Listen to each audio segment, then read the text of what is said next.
On this Junior's Gasoline Alley, we're taking a look at this 2017 Ford Escape SE. I've had this as a loaner for just under a month and about 1,000 miles now, or maybe a little bit closer to 1,200 miles. But either way, wanted to go over some of the thoughts that I've had on this vehicle. So I'm going to do 5 things that I don't like about the vehicle, and then 5 things I like about the vehicle. And to start off, things that I don't like about the vehicle, we're going to start off with the transmission. So this has a 6-speed select shift transmission. It works fine in auto and drive, but it's really annoying using the paddles. And sometimes I wish they just wouldn't put the paddles there when the vehicles are just not going to be very good with it. It seems like it's more of a marketing piece than anything else when companies do that, and it definitely shows. We're now down there, and it's going to flash at me saying no, finally goes down after a bunch of clicks. And what's funny is jerking around. And so if you just let off for a touch of time, it takes the control back away from you. The only way to keep that from happening is you have to put the car into sport, which then sort of holds the revs. But even then, the time between that paddle, see, it's not doing anything again.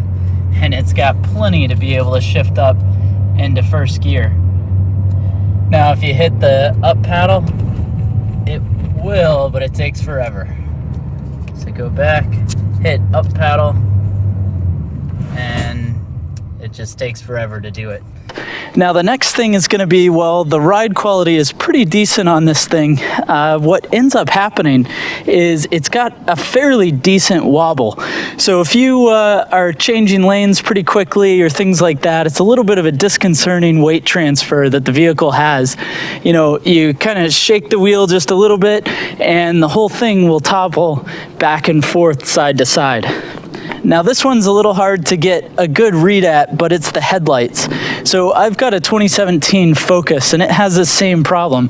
The factory halogen headlights are just nowhere near as bright or as effective as you'd want. And that's something I really wish was better on here. As we're in 2017 and going on, we really should be getting LED headlights, even in more basic cars like this. The next thing would be the plastic of the interior. So comfort-wise, it's pretty good, but we do have a whole ton of plastic. The SE still has a plastic steering wheel, which is just, that's kind of sad in such a nice otherwise car. It's got the small Sync version. All this stuff is hard plastic.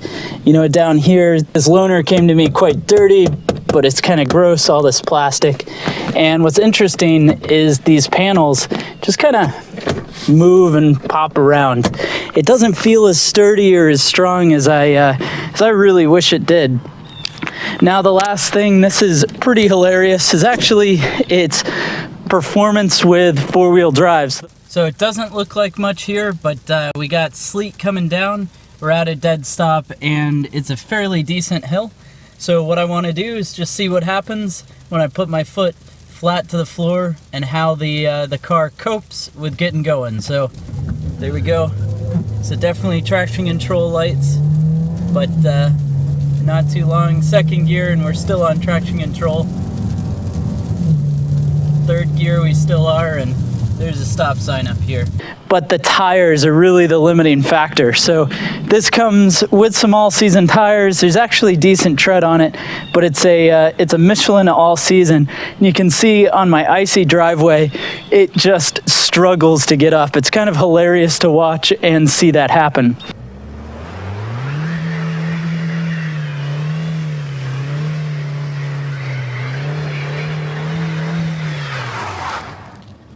The first thing that I like is I think the look of the vehicle is actually pretty good. I think it looks pretty nice. The refresh for 2017 has done some nice work to the body styling of the vehicle. It's got these nice alloy wheels, even though This is a SE. It still comes with some pretty nice looking 17-inch wheels. And then you'll actually see this particular one is the EcoBoost 4-wheel drive. So this has the 1.5 liter EcoBoost under the hood. And the 1.5 liter is plenty peppy. It's got 179 horsepower and 177 foot-pounds of torque. So plenty of power, that's for sure. The thing gets up and goes no problem. And that 1.5 liter does work pretty well.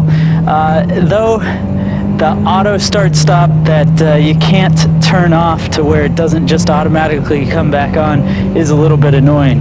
But as we're back here, dual exhausts look good. Whole outside of the vehicle does look pretty nice. And, you know, it's a nice setup. And when you look inside, one of the things that I have to say is comfort-wise, the vehicle is actually quite good. So inside of here, nice and comfortable. It is a more basic interior, but it is also an SE trim, so there's not a whole bunch that you can do there. And as you go through, the materials are okay. This rental vehicle that I have here is a little bit older with just over 45,000 miles. And if we pop the hood and go underneath, you'll see that the engine, it's actually pretty small. It's got this tiny little 1.5 liter, which is an EcoBoost motor, so it's force-fed by a turbocharger. Definitely seems to work well. Outside of the vehicle does look pretty nice. Now, the next thing that I definitely like about the vehicle is going to be its fuel economy. So I've been seeing somewhere between about 22 and 23 miles per gallon out of this vehicle. So that's a nice thing to see. And the performance of it, like I said, seems to be pretty good. Now, the last thing that I really like about this vehicle is actually going to be the space. So we talked about comfort is pretty good. The back seat can actually fold up, and this can fold forward. And what that allows for is a really large trunk area. So if we pop this up, you'll see that in the back you've got 34 cubic feet of storage room. You can see my dog's crate fits in here, no problem.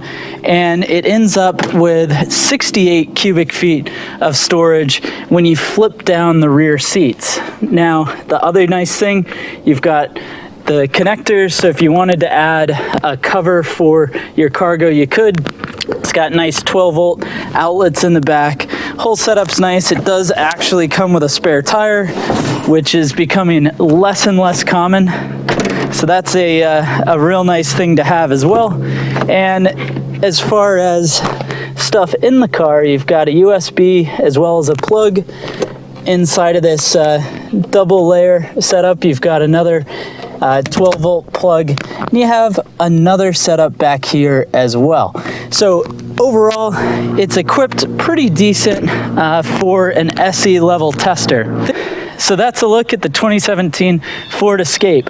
And if you're just looking for a car that's going to be a good appliance, get the family around, reasonably affordable, good on gas and still have 4-wheel drive, then this is a great place to look. But if you're looking for a little bit more engaging SUV, something that eggs you on to take it for a drive and is entertaining to use, then I don't know about this. So go ahead and let me know your thoughts down in the comments below. I'd love to know what you think of this Ford Escape. While you're at it, be sure to hit the thumbs up button. Lets me know that you enjoyed the video, and definitely hit the subscribe button for more videos like this, car tutorials, and of course track days as well.